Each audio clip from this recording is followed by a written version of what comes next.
This is the Black Powder Podcast, coming at you live and direct.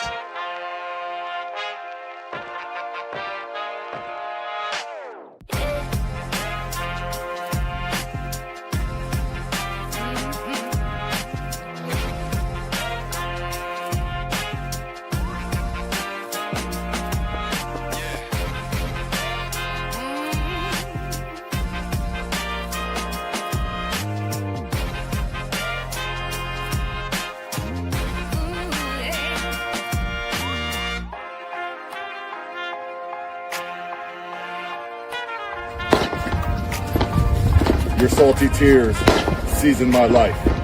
It's the Black Powder Podcast.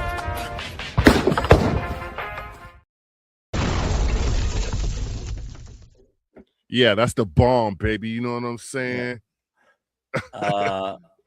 This is the Black. Reminds me of I don't know why, the Outcasts, and then we drop bombs. You know what I mean? Bombs over Baghdad. It's bombs over Tehran right now. This is the Black Powder Podcast, the only real libertarian podcast that has ever existed. Thank you very much. I am one of your hosts tonight, Marcus Matthews, the only real libertarian that has ever existed on the only real podcast that has ever existed that deals with true libertarian stuff from the top to the bottom. We do it all here. And tonight I am joined by my good man out of the great state of North Kakalaki, Eric Parker, Bold Liberty. How you doing, my good man? I'm doing good, brother. Thanks for having me. I'm happy to be here. Thank you. Thank you. Cheers. I want to send a shout out to my guy Free. I've been working with him on some stuff. And if you're not watching Are You Smarter Than a Politician, you're missing out. It's a great, great show. I was on there three times. I won 2 out of the 3. I need to go on there again soon, Free, because I need to. It's like a bloodlust for me when I destroy my competition. You know, I get that. But shout out to Free and Amity, great people there. Eric, yes. How are you? I'm good. Like you already asked me that. No, I didn't think I gave you enough. But tonight, I'll say this about Free. And his show. I've been on there twice and I haven't won. I feel like I also wear that as a badge of honor because had I won, I'd be in the same camp as Marcus. And wow. Like other than the concentration camp they send us to, I don't ever want to be in the same camp as you, Marcus. All right. So tonight we're actually setting a record because our guest tonight was on last week. And last week when we had the LNC Chair debate, and because we had another candidate on by himself previously, we in the issue of fairness. We wanted to make sure we had everybody had their own show. And tonight we're going back to our good friend from the state of New York. We have Jim Ostrowski. How are you doing, Jim? No. Great. I didn't say Great. Thank you. Did I get the Russian? Ostrowski. There's a lot of ways to pronounce it, so just call me Jim. All right. That works for me. Good. So, hey, Jim. We talked about it backstage, but I love the Ron Paul shirt. Thanks for representing. Yes. Can everybody see that? Yes. I did. It was his attorney in New York when he ran for president. And that's awesome. My greatest and most famous client. That's awesome. Hey, and we got him on the ballot. And we're going to talk about ballot access later as well. I didn't realize he was one of the cases / candidates / legal battles, believe it or not, to get I'm guessing that was that when he was a Republican or when he was running as a Libertarian? That was 2008. And he running was as a Republican nominee, and I helped out a little bit, and I retired from the campaign, but they pulled me back in 12, and I helped out a little bit then. But 08, it's a little bit of a funny story if you want to get into it. But yeah, we got him on the ballot, which was not easy. It was on the last day I drove to Albany. Man, And that's kind of crazy to think it wasn't easy to even get somebody on the ballot who was a member of the Republican Party, the GOP at the time. That's what I was Well, thinking. I There's was like, even wow. hurdles then. Well, very briefly, it wasn't signatures. It's that he had to get 3 delegates per congressional district. And in some of the districts down in New York, there's hardly any Republicans. And we also had some infiltration, which I know has never happened in the Libertarian Party. And the database that I urged the party, the campaign to have, was suddenly locked up by somebody who was obviously an infiltrator. And so we were scrambling around at the last minute. Warren Redlick, I don't know if you know him, well-known libertarian lawyer. I think he's in Florida now. We both drove to Albany that day. We had the list of delegates. It was like a relay to get the delegates from various parts of the state, but we got them on, and I was very happy to have that accomplished. Impressive. So is that I don't know if you're aware, is that still the policy for Democrats and Republicans, certain number of delegates in each congressional district or something? It still a still challenge? is. It's the only presidential campaign I was involved in the major party level. But yes, because you have to have what you're basically voting for in these primaries is delegates to the national convention. Gotcha. So yeah, and you try to get people who you think are loyal to you. All the candidates do, and we did. Of course, he did win the primary, so it was kind of moot. But without the delegates, you can't be on the ballot. Gotcha. The issue. Yeah. So all right, we kind of skipped ahead, but I kind of felt like we met you last week for the first time, or at least me. I don't know if anybody's met you before then. But we had you on for the debate. I asked a similar question. This is my first question, so that everybody can introduce yourselves. But for the guests or our fans here tonight that didn't watch last week's episode, by the way, go back and watch it. It was a great episode. Could you introduce yourself and let everybody know, like, when you decided you're a libertarian, how you came to think of yourself philosophically as a libertarian, and then also when you decided to join the Libertarian Party, and we'll get into this later, but you could do it now. Like, and what made you decide to run for chair of the Libertarian Party? Hope I can remember all those questions. So I grew up in a political family. My father was a judge, and in New York, judges run for office. So my first campaign that I would talk about, there were earlier ones, but I was just a kid. 1970 was the first campaign of his that I got involved with. So when I tell people I've been involved in politics for 56 years, I'm only 68. People do the math and say, really? Yeah, really, true. In fact, I can prove it. I met Jack Kemp, the Buffalo Bills quarterback, damn good quarterback. In that race, he became a congressman, later ran for vice president with Bob Dole. Gigantic hand. When I shook his hand, I couldn't believe it. But pro athletes they're a breed apart. So been in politics, basically since I was a teenager. I was a Democrat for about 5 years and was very active in the Democratic Party. I ran for state assemblyman when I was 20. When I was in college, I almost won.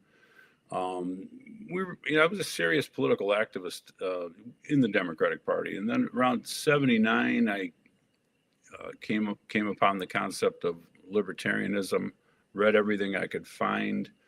And really, I would say by the end of 79, I was a full-fledged libertarian. Then in 80, I was the chairman of the Buffalo Erie County Libertarian Party. I was a delegate for Ed Clark. So that's how I got involved in the party. And really, I've been on and off heavily involved in the party. Not so much the national party in recent years, although I think I've been to 5 national conventions over the years, but very active in the New York State Party. I've been chair of Erie County, which is one of the large counties in the state, twice. I've been on the state committee. I ran for governor in 94, but we talked about infiltration before. They got Howard Stern to run for governor. I think it was a Republican hit job. I can't prove it, and he was the candidate. Recent years, I've been an attorney for the Libertarian Party. I filed a major Second Amendment case for the Libertarian Party, which got mentioned by Justice Thomas in the Bruin case, which is the third of three big pro-gun, pro-Second Amendment decisions, where he vindicated our lawsuit, even though it had been thrown out by the Second Circuit. I was Larry Sharp's attorney, of one of three or four, in his effort to stay on the ballot in New York. We won ballot status. He won ballot status by getting 50,000 votes. They took it away from him. Very sleazy circumstances. I went to the Second Circuit and got the Stonewall treatment by three judges. They don't like election law cases up there, I guess. They just rather not deal with them. So he lost his ballot status up there. And so I have gotten many Libertarian candidates on the ballot. I told you a quick story before about a guy bought me a laptop after I got him on the ballot. So several wins for Libertarians, a couple of losses along the way, but I think I've actually probably 4-1 in Libertarian Party candidate, leaving the Larry Sharp thing aside because that was a constitutional challenge.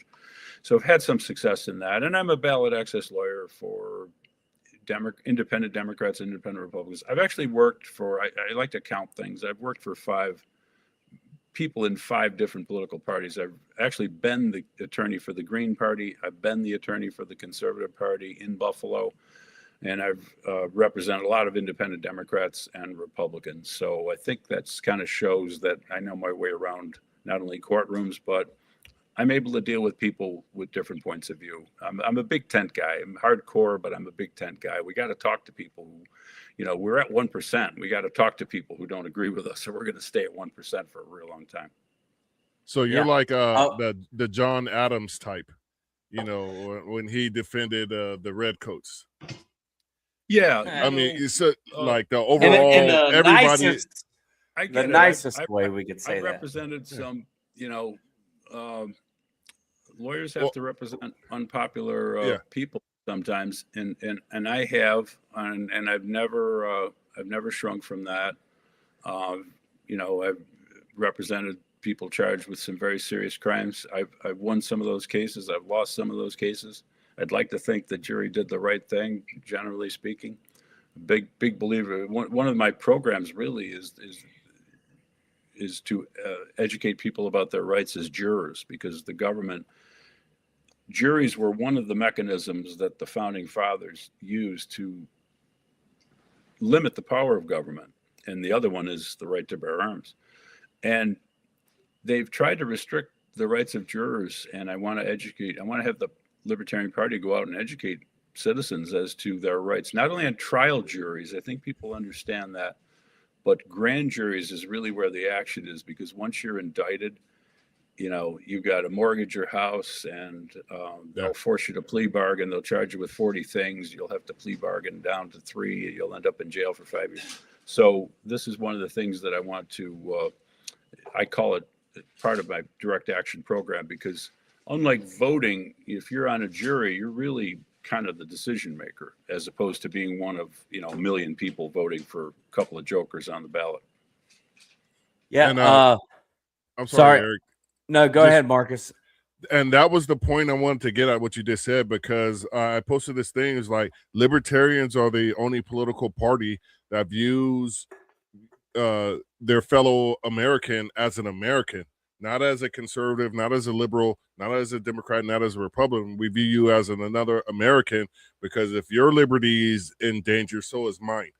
And so that's what I like. That was the point I was trying to make, and you expanded on that. Yeah, no, exactly. We believe in human rights, which are universal. Obviously, we're focused on our country, but we care about the rights of all people across the planet. Yeah, Jim, and I asked you a multi-part question. The only part I think you didn't touch on was what made you decide to run for LNC chair coming up this next convention? you're right, and I didn't answer that question. And so I've been trying to. Obviously, I've been in politics a long time, and it took me a long time to realize that we're banging our head against the wall. I've tried every conceivable form of political activism. I was a reformed liberal Democrat in the 70s. I was a libertarian Republican. I've been in the Libertarian Party. Tried pretty much everything. I think I'm the only lawyer who put two Tea Party candidates on the ballot in New York back in the day, a congressional candidate and a state Senate candidate. Excuse me, the state Senate candidate is now a state assemblyman.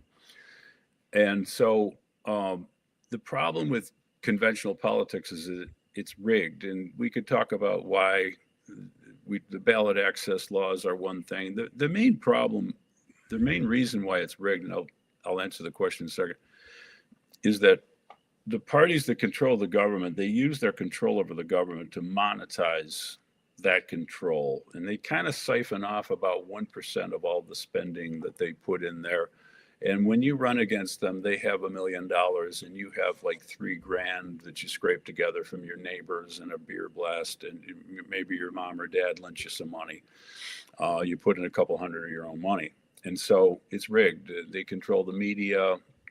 They control the government schools, which you go to these government schools and they teach you that government is the greatest thing in the world. So the government schools are manufacturing, big government voters by the millions, and we libertarians are manufacturing libertarians by the dozen, in coffee clutches and so on. So I've been trying to pitch this direct action idea. I wrote a book called Direct Citizen Action in 2010 after a lot of heavy duty libertarian oriented activism in Buffalo inside the Republican Party, because that seemed to be the thing to do at that time. And we tried our best. We had a lot of good people. We had a little bit of money. We had great ideas. We had media attention. I had 550 people show up at a fundraiser and paid $10 to be there at an old train station. But at the end of the day, we couldn't beat the machine. And so I said, there's got to be another way. So I wrote a book called Direct Citizen Action. And I've been pushing this idea for 10, 15 years and not getting a lot of traction. So I said, you know what? If I run for chair of the Libertarian Party, they're going to have to listen to me. And I was right, because people are listening to me. They might not agree with me. Many people vehemently disagree with me. They think I'm insulting the people who've done all this hard work. I'm not. I'm one of them. It's not that we didn't try. I talk about Harry Brown, a friend of mine, Ron Paul, a friend of mine. These people worked extremely hard running for president on the libertarian line. It's not that they didn't work hard enough. It's that the system was rigged. So what I'm proposing is a new strategy on top of the old strategy. I'm not going to get rid of the old strategy, but the new strategy of direct action is the reason why I'm running. Now, my platform has expanded. I have a two-way platform. I have a conventional political program. I have a rural strategy, which even specifies certain counties and states where we could really focus. And I think we should try to steal and elect some electoral votes in Wyoming, for example, because what else are we going to do? We're not going to win New York. We're not going to win California, but you take a small sort of libertarian rural state, we might be able to, steal a congressional election. And then finally, so I have really 4 platforms in one, but the main impetus was direct action, and that's why I'm running. Gotcha. And I don't want to misspeak for you on the direct action. Sure. I've heard from a lot of people, and maybe I've kind of misinterpreted myself. Sure. It almost sounds like you're saying it's pointless to focus on elections, but I've read through your platform. You do think it's important for libertarians to run candidates in rural settings. Yeah. I don't want to get it wrong. Are you saying we shouldn't run a presidential candidate, or are you just saying we shouldn't? You're okay. I don't want to misspeak. No, Could you kind of elaborate on that scenario? No, I think that when people hear my criticism of the all I'm saying is that the electoral strategy has not worked. And I know that people sort of reach the conclusion that maybe I'm against that strategy. I'm not, because so elections, the way we've run elections, there's been two main purposes served. One is to educate the public. Two, we've kept the flame alive. We have an army in the field. So I'm not saying that we haven't accomplished anything. What I'm saying is that the goal of the party is to increase liberty. And if you look at my memo, since 1971, we have not increased liberty. I'm saying overall liberty. There's been some victories here and there, but overall the government's a lot bigger and more powerful than it was then. And that the dollar is worth a lot less, our purchasing power. And we know that the bottom 80%, the top 20% in the country is doing fairly well. I think we can agree on that. You see them out in restaurants, they're driving nice cars, and God bless them. Many of them worked hard, or maybe some of them inherited money, I don't know. But the bottom 80% are struggling. And if you're in the middle class, which I am, it's not a great place to be. Young people are struggling. So what we've been doing is not working. And so all I'm saying is, let's adjust our strategy. I'm not pissing on everything we've done. Believe me, I mentioned these heroes like Ron Paul and Harry Brown and many others, Dave Berglund. Nobody even remembers Dave anymore. Roy Childs. I wear Harry Brown's button at events because I remember these guys, these heroes, many of whom are gone. They've been silenced by time. They kept, as I said before, they kept the flame alive, but we have to adjust our strategy if the strategy is not working. And I think the new strategy will actually help the old strategy to work. For example, if we have a massive withdrawal from the government schools to either private schools or homeschool or religious schools, that will create voters when they hit 18 who are much more receptive to the libertarian message. So it's really kind of a win-win.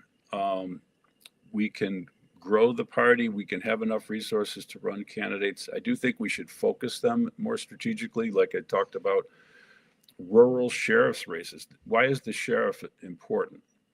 Because it's really the only elected law enforcement officer. And if you get a rural sheriff or even a suburban sheriff, they can sort of nullify federal laws. I don't want to get into the theoretical stuff, but if they're not enforcing these laws, then that's kind of a victory for us. And as I said, focusing on some of these rural races, I wouldn't give up any sector of American life, but we have to be realistic.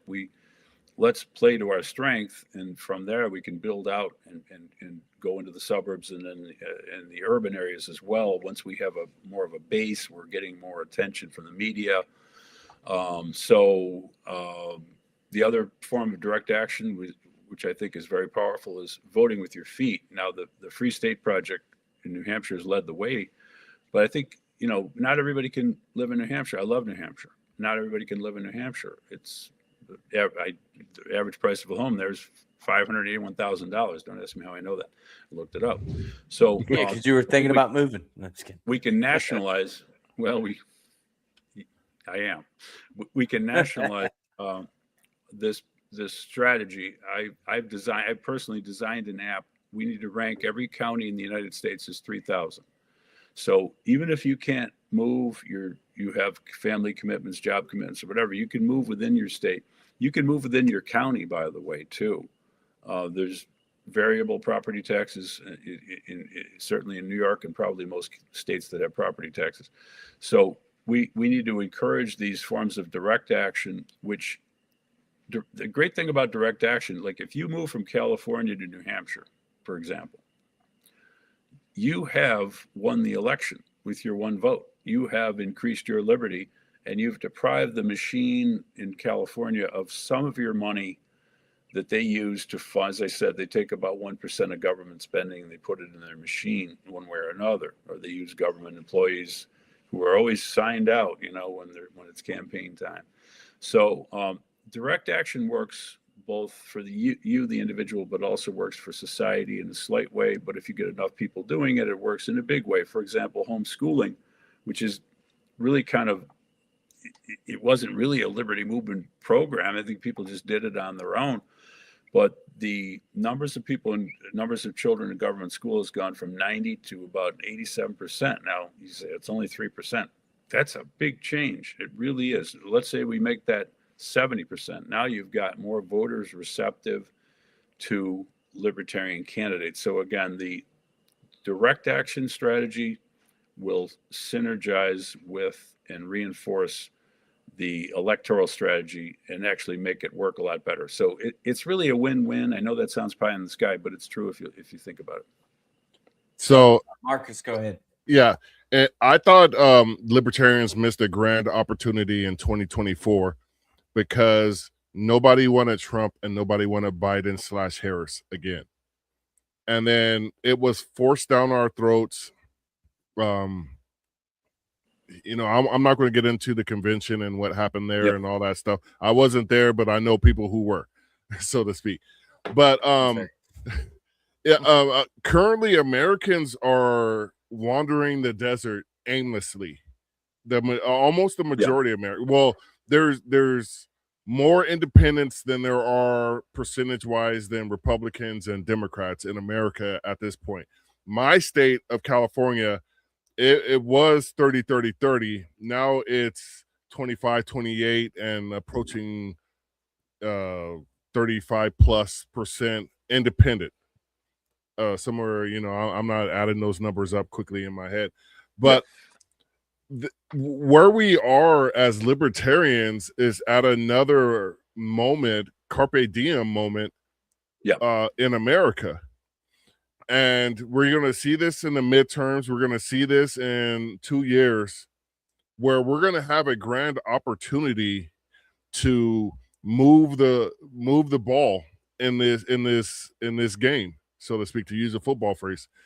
How are you as chairman going to call those plays? What is you stated some of your platform points, but more pointedly, how do we grab those people's attention?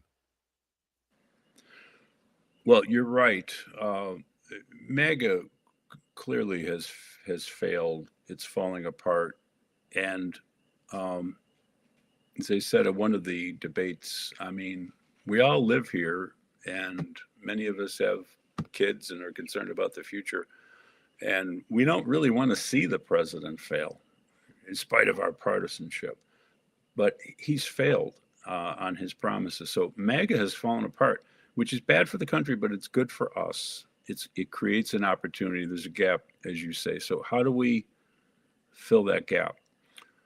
Well, as I've said many times, liberty is the greatest political idea in human history, but our marketing is not good and our strategy is not good. If we have a new strategy of direct action, and then we have a smarter electoral strategy, instead of just running candidates all over the place, focusing in on sheriff's races, focusing in on races where we have pre-existing support. We're at 3 or 4%, and we go against the GOP. The Democratic Party is very weak in some of these rural mountain states. That will attract people who are serious. They'll see that we have learned from the past. We are doing things differently. I like a libertarian Hall of Fame. I know people scoff at it. I don't think people understand the concept. The reason why we need a Hall of Fame is that people don't understand that libertarians have been involved in history in a positive way since 1646. They think it's some party that was started in 1971. I'm trying to solve a marketing problem with the word libertarian. If people don't understand that libertarians created the Bill of Rights, that libertarians have been pushing for free trade, which has reduced global poverty, not corporatist trade, you know what I mean, actual free trade, free movement of people, the right to bear arms, religious freedom.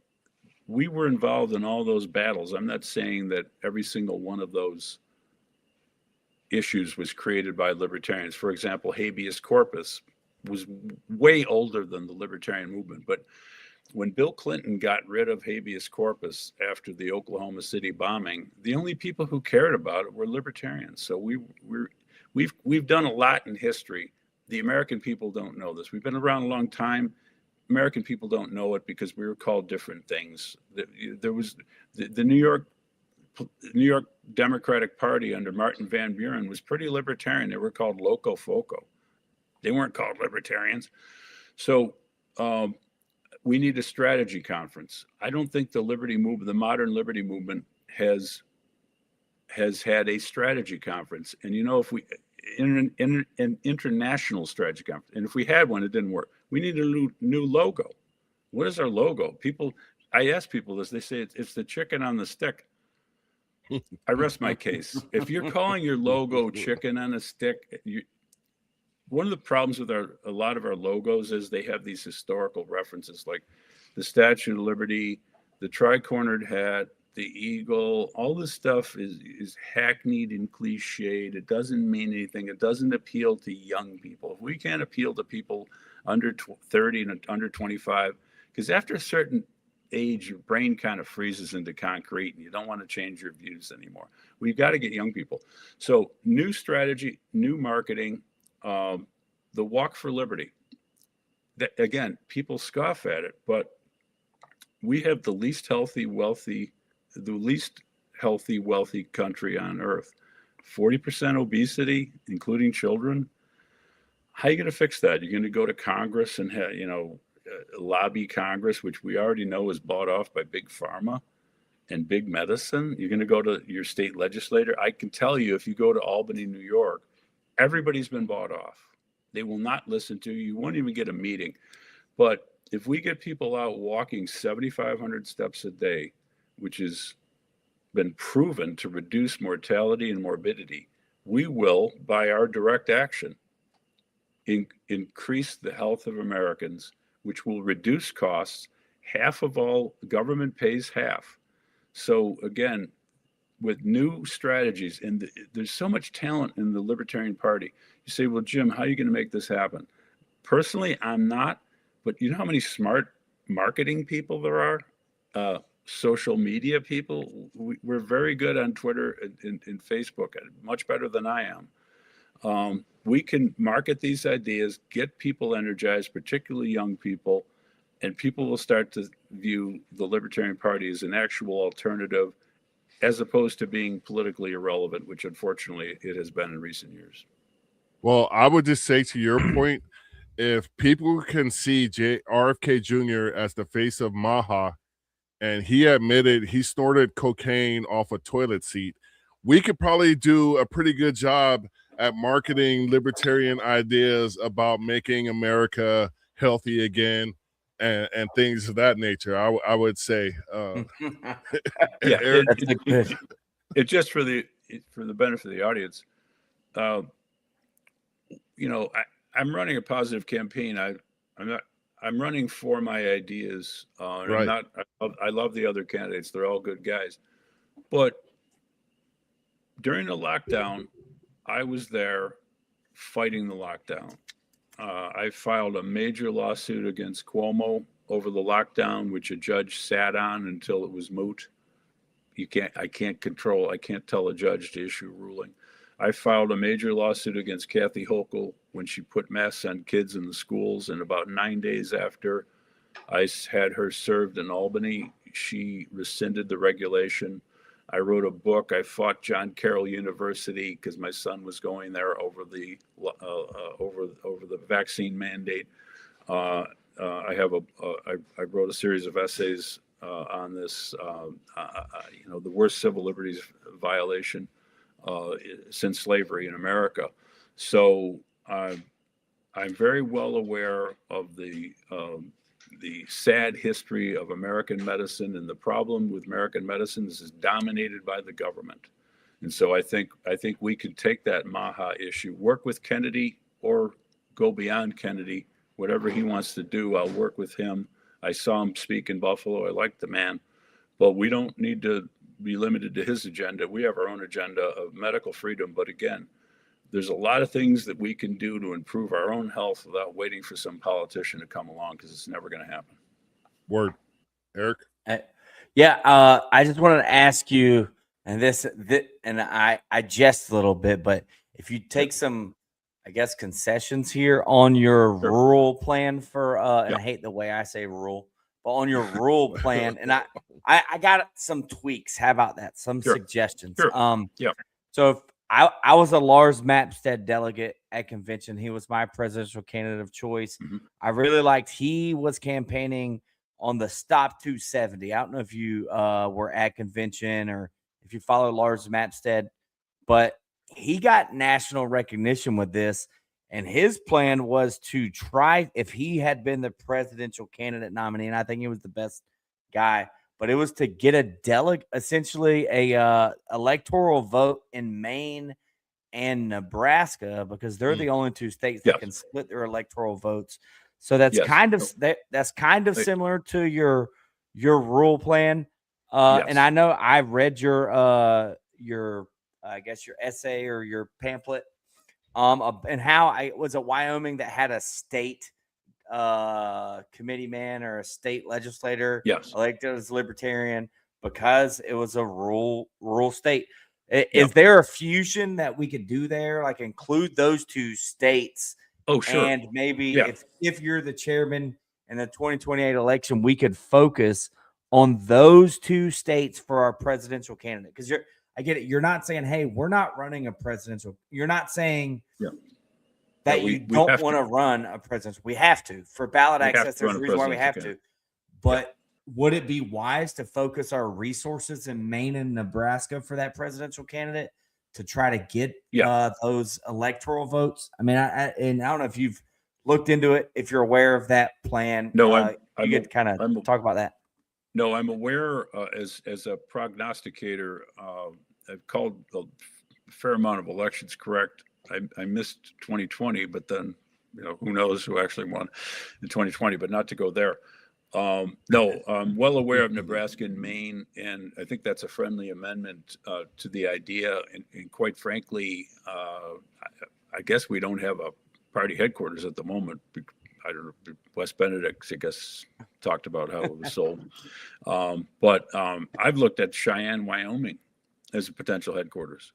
I mean, if that's the state that's most likely to win, plus the congressional district, we should have some sort of headquarters there. I mean, and I'll spend time there myself. I've never been, but I hear it's beautiful. We could all just a bunch of libertarians vacationing in Cheyenne. Look, there's a guy in the Civil War. He had an aphorism: "Get there first with the most men." When you're outnumbered, if you can get a larger quantity of your troops at a certain spot where they outnumber the larger force generally, but in that spot you have the advantage. That's how generals get famous. It's called strategy. And strategy is similar in military, sports. I was a youth sports coach, in politics. Strategy is strategy. What is strategy? It's your plan for victory. So yes, we have to think strategically. This notion that we're going to run everywhere and compete everywhere with the two major parties that have literally billions of dollars, and we literally have in the low single-digit millions of dollars. No, we have to focus in the areas where we have the best chance to win, and that's So yes, let's continue to do politics, but can we do it smarter now? Can we do it more strategically? Yes, that's what and again, I've been a political consultant for 30 years. So I'm not against electoral politics. I'm against it. I'm against it not being done strategically. Gotcha. All right. So this is going to be my controversial question of the night. And I don't even think it's all that controversial. Sure.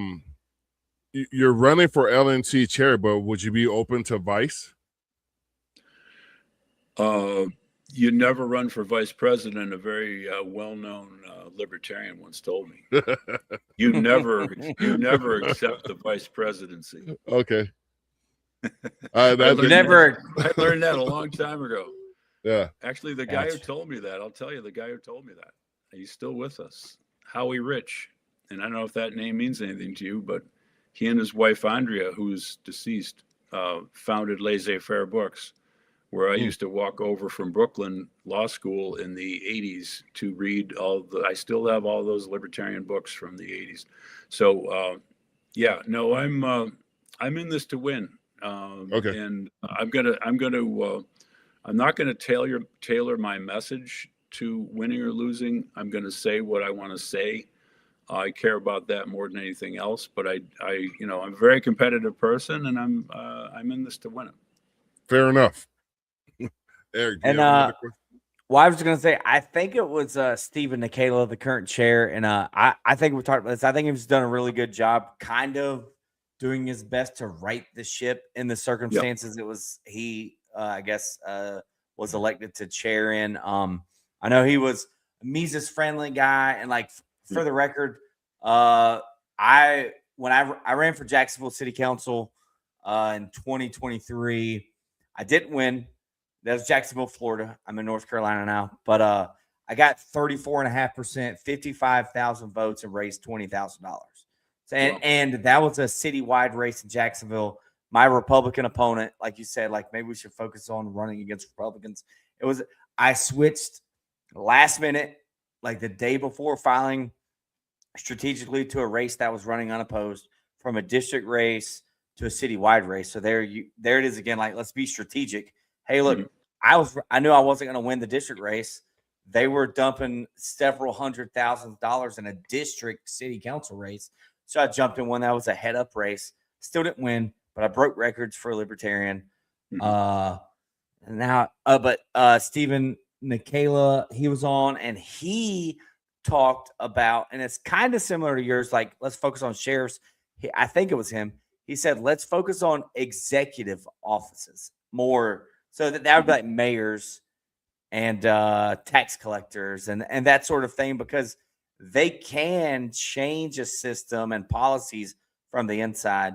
Now, I understand the importance of sheriffs for nullifying laws, but do you think there's a big difference in running in sheriffs as compared to running for mayors in these local races, or these very expensive, large local races that are comparable to bigger than a congressional race? Like, can you kind of talk about the difference? And do you want to keep those sheriff races small, local, rural races?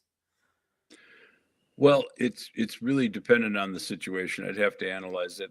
There's certain races, like if we could put somebody in the race for mayor of New York City, you can get some publicity off of it. You're not going to win. But generally speaking, I think we should run fewer candidates, but give them more resources, target them into districts where they're kind of one-party districts where let's be honest. We're really in competition with the Republican Party. And why do I say that? Because the Democratic Party is the party of government, and the Republican Party pretends to be the party of the private sector, of limited government, but they're not. I've said it many times, I think the Republican Party is a fraud scheme. I think we need to take direct aim at the party that is, quote, stealing our votes. And I think we should go after the Republican Party hard. Not that we, can't criticize the Democratic Party, but we're more likely to get some of those private sector people who've been conned since the Reagan era and beyond that into thinking that the Republican Party favors small government when they don't. I actually have a GOP scorecard that proves that the GOP, since Trump got elected president, has made the government bigger. Not that you have to prove that; you just have to look at the headlines in the paper. Yeah. But so, look, if you're gonna run and lose, and let's face it, we're gonna lose some elections. Have some other purpose for running. Do the Walk for Liberty. So you're running, you're campaigning, you're gonna do an event Why not do an event in the park where you're walking with people and talk about the benefits of walking for your health and how the government has failed us in healthcare and we have to start taking care of our own health. And then along the way, you can make friends. Nobody's talking to we sort of, with the lockdown, people stopped talking to each other. And then we have people on their screens all day long. We can plot out other libertarian events. We should be teaching economics. You're running for office anyway. Why don't you have a program where you can teach the 5 basic lessons of economics? I actually wrote the program. It's ready to roll. It's only half an hour. It's not boring. It's interesting. Have a half an hour Q&A. Have a seminar about, look, for anybody who's interested in moving, Americans are always moving. There's always 5 to 15% of the people who are moving at any given time are thinking of moving. You could have a seminar saying, hey, the Libertarian Party wants to help you pick out the next town, the next county, the next state that you want to live in. So we can combine direct action with conventional politics. And even if we don't win, we're accomplishing other goals that advance liberty. One of the points I want to make it here, I guess, there's a lot of virtue signaling in the Libertarian Party. I'm more libertarian than you are. Well, Rothbard taught me economics. I think that makes me pretty libertarian. But who cares about who taught me economics? Am I advancing liberty? That has to be the standard. Are we advancing liberty? Not are we increasing our membership? Did we run 30 candidates instead of 22? Did we get 4% of the vote instead of 2? Are we advancing liberty? That has to be the criterion for everything we're doing. If you're not doing that, or you're not strategizing to do that in a very serious way, we don't need that. We don't need those unsuccessful strategies anymore. Yeah, that's why I think everybody should unite under my caucus, the Libertarian Wu-Tang Caucus, Wu-Tang Forever. And, Wu-Tang brought a bunch of personalities together and made them into a conglomerate of culture-changing individuals. And that's where I think a lot of the failure started in the last major election cycle, is because we had all these competing forces that lost sight of the goal, the end goal. Yeah, and that's go ahead. Yeah, well, libertarians love to fight each other. And we're like, who's going to run our little chess club? It's like we need a winning vibe. If we start winning victories, we won't keep this infighting going. We fight because we lose, and then everybody's trying to blame the other person and say, well, maybe that person was doing something because they were like the Civil War general said, he took long chances. When you're outnumbered, you take long chances. So it didn't work out. So, what was the other team offering, and instead of the thing that didn't work out? We need to stop all this bullshit. Yep. I read it every day on social media. I'm not going to name names. These are people I know. It's like they're so interested in attacking. I mean, I get attacked by a guy every little thing I say, and it's like, you think I've said about 90 things. You think the guy would say, "Hey, Jim, I like that idea." We love to tear each other apart, and it's like, how is that working for us? I've been in the movement so long. I remember that in 1983, the Cato faction walked out of the convention in Manhattan, New York City, which I attended. I wasn't really a player, but I attended. And our candidate got 0.2%, Dave Berglund. And it took years for the party to even get back to 1%, which we had the previous time. So I've worked with all factions. I worked for the Cato Institute briefly on drug policy. I've worked with the Mises Institute. I knew Rothbard. I knew Ed Crane. I knew David Bowes. It's proving once again how old I truly am. And I think I'm in a position as kind of a senior statesman at this point. I can call people out, saying, we're not winning. What we've been doing is not successful. Can we try something new for Pete's sake. And For crying out loud. Yeah. For crying out, I try not to swear too much. I try a No, lot. it's all good. Yeah, it's fine. The pastor's So- not here tonight. Yeah, and I really do.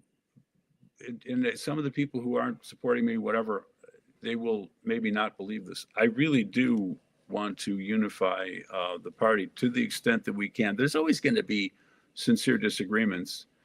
Let's agree to disagree on 5%. Can we agree on the 95% and work on that and start fighting the state, not each other? We're really good at fighting each other, really good at tearing each other down, suing each other, making accusations. I have no fucking interest in that. I want to battle the state. That's what I got. That's why I got into this in '79.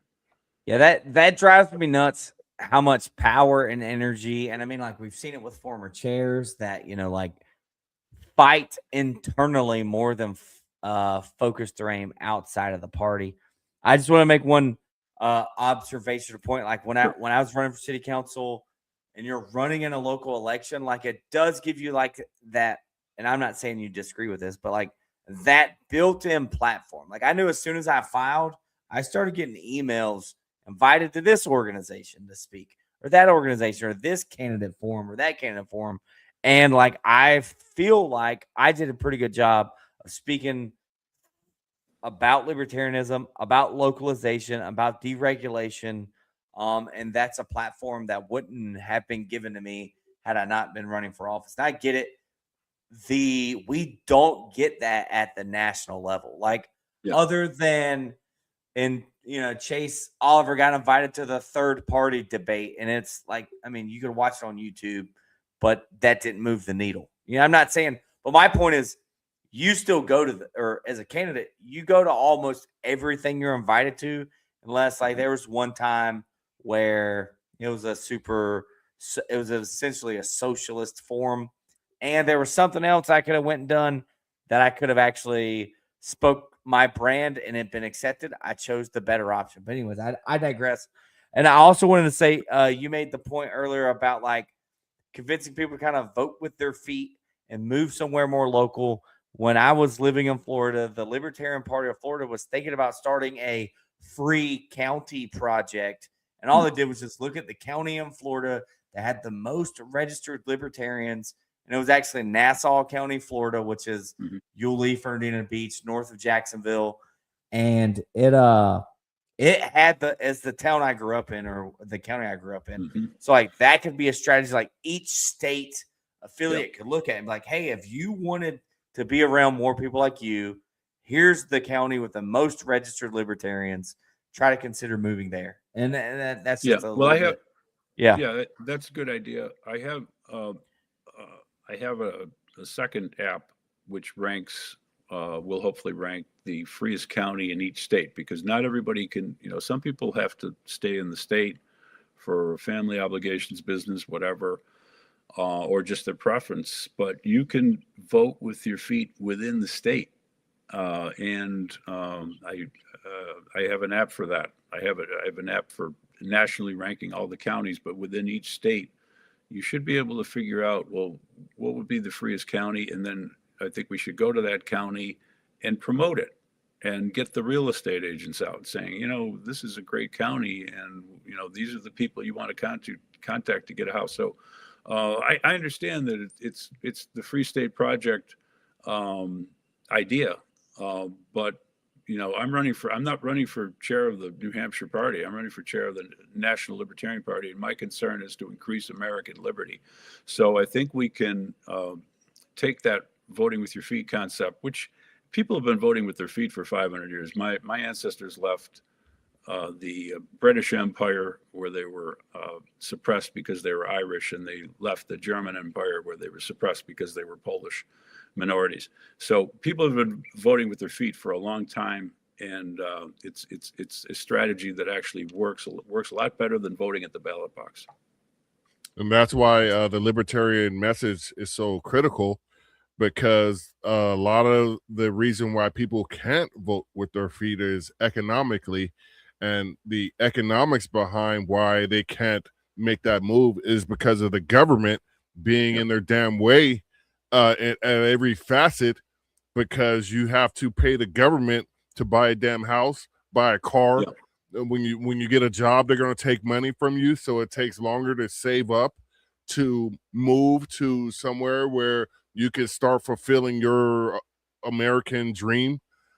And that's why I think the libertarian message is so critical these days and can resonate if we do this the right way. And that's why we're having all honestly, this is it's a difficult decision, because like you said earlier, everybody running is a great guy, and including yourself. And I truly appreciate people who step up to the plate, because this is I know it's not a high paying job, if it's even a paying job at all, but for you to step up to the plate and want to do this says a lot about why people should listen to you, not only you, but to all the candidates, and make an informed decision. Yeah, all of us are traveling around. It's expensive. I have a little fund for donations, but I had to reach into my pocket. Got a couple more conventions coming up, and then Michigan, where we'll have a table. And one of the things I want to do, don't tell them any of my opponents, I want to have a karaoke party. Don't Oh, tell. There you go. Because I think that would be very fun. But the point you made, Marcus, about the regulations have driven up the cost of housing to the point where people can't even buy a house anymore, which does limit if you want to travel. Like I said, New Hampshire is a beautiful state, but let's be honest. Houses aren't cheap in New Hampshire. Yeah. And then there's also limitations on, people who want to live in an RV or whatever. There's an increasing crackdown on that. Anything that makes it easier to move or to be free, freedom of movement. We've talked about that. That's a libertarian idea. The government is there to make it more difficult for you. And that's something that we need to focus on and provide actual remedies for. Awesome. Eric, your closing? Well, yeah, I was just going to say, Jim, you mentioned there's a link for a fund to help fund your travels to try to bolster votes for delegates. I don't know if you want to tell people the best way to get to that link on sure. It's your Facebook or it's Give, Send, Go. The GoFundMe, we found was a little politically, correct. So I use Give, Send, Go, and it's just Jim for Liberty, and it should be easy to find. And then my memo, I think it's 19 pages long, is on Facebook and X. It's pinned comment, and I'm on X a lot. I'm trying to put my ideas out there on a daily basis. I have a walking podcast, which I'll post on YouTube, but it ultimately goes on Twitter and Facebook. So I'll be rolling out, a few more ideas about the campaign. And it's interesting because the more I get into this, the more I sort of refining my message. And I really think that we need to focus on the future. I'm bored to death by past battles. I frankly don't care. What I care about is now and in the near future and next year and the next few years, fighting for young people who are struggling and suffering.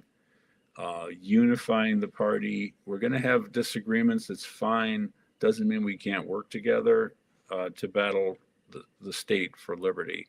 So these are the ideas I'm talking about, and I'm certainly, I'm a team player.